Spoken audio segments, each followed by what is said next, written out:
Hello, I'm Philip Stoten. I'm on the SCOOPstudio at Apex 2019. I'm joined by three gentlemen to discuss the topic of using data over multiple sites.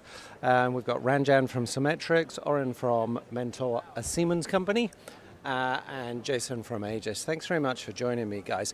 What I wanted to do today is not dig down in the weeds of how we get the data and kind of how we move the data around, but where we can get value out of it across a much bigger ecosystem. There are a lot of EMS players that have literally dozens of sites, some that are just two or three, and I think there's a real additional value to be achieved by aggregating some of that data, maybe best in class, all kinds of different things.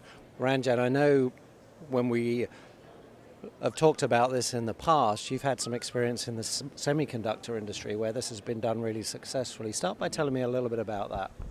So the main attribute of that is, as if you can connect all the equipment and get all the data, then you can start, if suppose you want to do OEE, then you can actually look at the bottleneck machines and collect that data and then do some analysis offline too.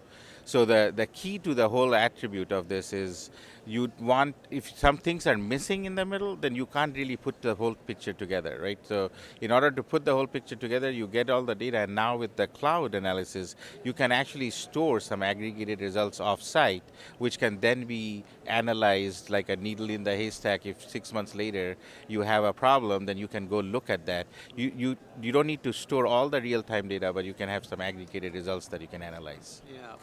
Oren, when you look at the companies you're working with, and now I guess you're working with a whole bunch of Siemens-owned manufacturing companies that are over multiple sites, what are they trying to achieve on an ecosystem level rather than on a factory level? Yeah, well, I think, what you want to try to do is you want to try to, get away from, was that specific process not the best? Was there an environmental issue? As you scale up and you collect a lot of data from a lot of lines and a lot of different manufacturing sites, you can try and get some of that stuff away, and you can really start to look at patterns and anomalies. So we see a big trend, get all the data, aggregate it, and then let the data scientist hash through the data, try to find some root cause analysis.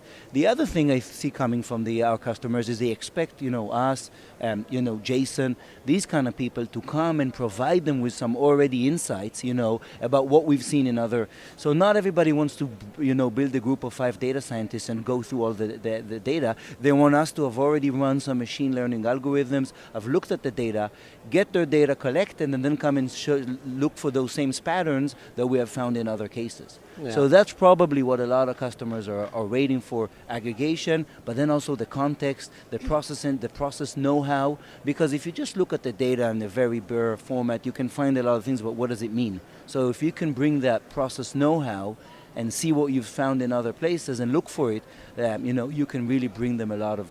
Yeah, and Jason, you've always kind of had this vision of, I guess, what do we call it, the transparent factory, where you can see inside that. Growing that into a much bigger ecosystem should achieve more value. But you look at the EMS industry, and sites are full of legacy equipment. They're full of all kinds of different things. Is that achievable? And is AI one of the key tools to be able to do that? Well, it is actually. Well, one, there's the connectivity, which we said we weren't going to talk about. So assuming the connectivity issue is taken care of, I find when we build out our enterprise hybrid cloud model for cross-site analytics, it was driven by customers, and I think both gentlemen alluded to it. The operations level people per site have very different analytic requirements and expectations than the C-suite does when they want to look across factories. I was actually dealing with a customer yesterday who is acquiring companies so quickly that their main concern is we need normalized multi-site data to determine whether we're getting ROI out of all these different sites we're adding. So it's things like that an operations level person or maybe manufacturing engineering would never care about. So you have to structure your analytics solution at that level in a very different way, in our opinion. That's more closer to the business analytics than it is to the process analytics, because that's what the multi-site one comes down to. But having said that, you're talking about a huge amount of sometimes unstructured data, and that's where the AI comes in. And there's BI tools, but then there are the ones that are coming that are really quite interesting, and that they can use AI to make massive amounts of data that without the data scientists. I agree, people don't want to have teams of data scientists. They want a tool that basically gives them the benefit of a data scientist team without having one. So yes. Yeah, and just still with you, you work in a lot of different industries, not just in the electronic manufacturing space. Are there sectors that are doing this better? I think there has been more of an awareness that cross-site analytics and the discrete manufacturing overall is important. The way it's been addressed has typically been through the IT department with custom solutions and big BI systems. Right. Having it inherent to your manufacturing operations management solution, I think, is something that's relatively new. Yeah. So but the awareness of the need, I think, was there before it was in this industry. Yeah.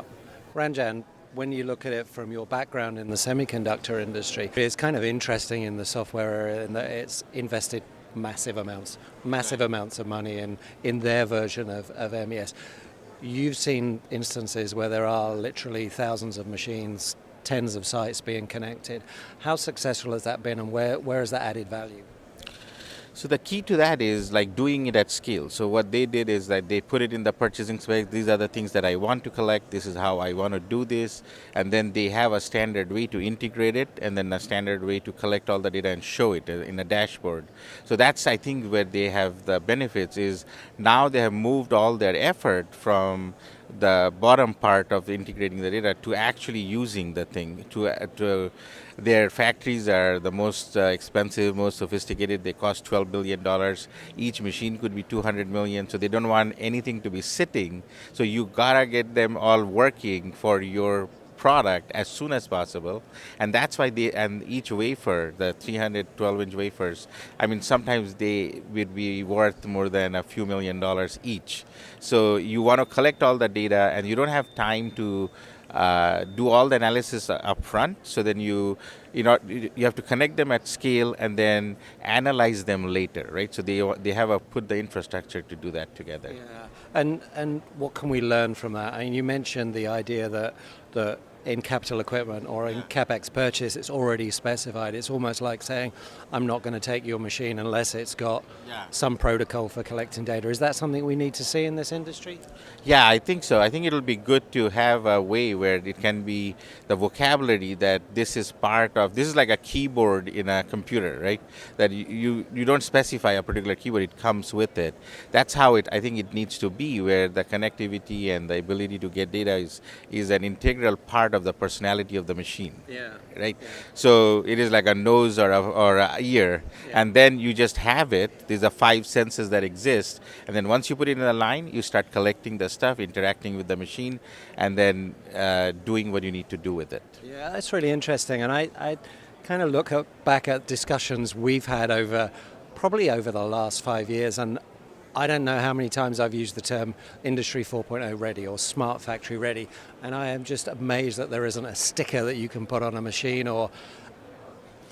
And again, I'm going to mention the word standards again, but to be actually able to say this is certified smart factory ready piece of equipment, that seems an ideal thing. Is that something that you think would make sense, Oren, and would make your life easier to know every machine was ready to be connected? I think definitely. I think also what we see now, is there's a lot of issues around process control. So we see a lot of the machine vendors starting to, export data regarding nozzle pressure. They have much more sensors inside the machine. They're starting to output that. But many cases, this is not part of the, official standard.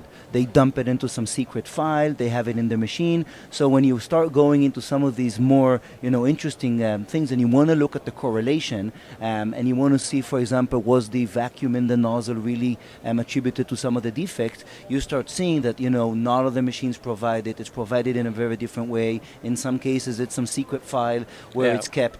And of course, that's making it very hard for us when you go to some of these manufacturers, which have a lot of different equipment, to standardize and really provide the same kind of visibility across all the lines. So definitely, if we could agree on all of the different data stuff that a machine needs to be done, and once it does that, it can get some kind of gold certification and say that it's ready for the smart world. That would be a big help. I would say, although, that I do have to comment. I think one of the biggest challenges we have these days with analytics is the cost of the hardware. we see in many cases that even if the machines are ready and the customer is willing to make the investment, once they see the amounts of data that need to be collected, and these SMT machines and inspection machines are really chunking out huge amounts of data, you want a 6 months, 12 months interval, and you start going to the 20, 30 terabytes of data, that's a lot of money on servers. In many cases, the engineering guys don't have a good enough proposal, and they go to the C-level, they get shut down. Yeah. So there is, we have to come with very, very articulated ROI scenarios that we can, empower them to show them how we're going to save the money so they can get budget. Because at the moment, I think that's one of the things that's stopping this from being deployed, is it's just expensive. These types of data are expensive. Yeah, and Jason, that's that operations and IT collision that we've talked about numerous times. You've got to have budget for IT as well as ops. And yeah, I don't know whether the word collision is appropriate, but sometimes it feels that way. It is. It's a good point. Data volume, now because we can get it, is storage and so forth. Even with cloud and Azure and whatnot, it's still a cost, right? And there are architectural ways of achieving it with stratified density of data that you're storing across different layers. But the problem then becomes those difficult decisions, and sometimes the customer doesn't feel comfortable with those decisions as to what data is going to be flattened and removed from the long-term storage. So it is becoming a complicated discussion. I agree that the data volume and what are we okay with losing. Because if you start storing every image that comes out of an SPI machine that is happening across a 6-factory enterprise up in a singular server, you're going to wind up spending more on data storage than you are on the machines in your lines. But we're all engineers, and we love the fact that we might need that data someday, and it's a human thing, really. It's interesting, and we just spoke recently with Jason from Selene. I interviewed him on a similar topic, I think probably a year ago, and he talked about an instance in terms of traceability where a customer came back to him and said, we need the thermal profile for that group of boards. And the customer was delighted that he could give them a thermal profile per board, and that was really important. Just getting back to the Industry 4.0 ready machine thing, I kind of think of 4.0 ready as this idea that you can read, you can record, you can relay, and you can react. But I still think when I talk to people, there's a massive disparity on what even is defined as a smart factory or Industry 4.0 ready. Do you think that's part of the challenge in defining that in a machine? Yeah, I think the attributes that you're looking for to collect and how you want to interact with the machine itself, that is a challenge, and the industry itself is very hardware oriented, so they are not that sophisticated to define it for each factory and each person. So the factory manager usually is looking some resources that can easily do that. In the semiconductor world, they had consortiums that did that, like Cimetrix. They all came together, different companies, and they defined, we'll have a reference implementation, then everybody copied that. Intel has a thing of copy exact, right? So I think that's what this industry would need, is somebody who's actually going to put together a reference implementation that can interact with any line, any machine, anything, and then you can get the data. And then every company needs to have a data officer that's going to define the data retention policies, data keeping policies. So they know actually when they get it, what they're going to do with it, how long they want to keep it, how they're going to have a hole in the firewall that their customers can see it. So those kind of things. So I think there's a whole level of a notch that will go up once this bottom layer becomes a given, right? Yeah, and I think that's the important thing, and the whole idea of smart factory ready or Industry 4.0 ready as a defined thing is hugely valuable. I feel another subcommittee coming on in the IPC to do that. Jason's not volunteering, are you? I probably will, but you can't help yourself. But there you go, guys. Thanks very much for talking to me. I think it's really interesting to see where this whole ecosystem offering can go, and I think there are some challenges in terms of data volume and challenges in terms of connectivity, but I'm sure they can be overcome with the combined minds we have here. Thanks so much for your time. Thank you. Thank you.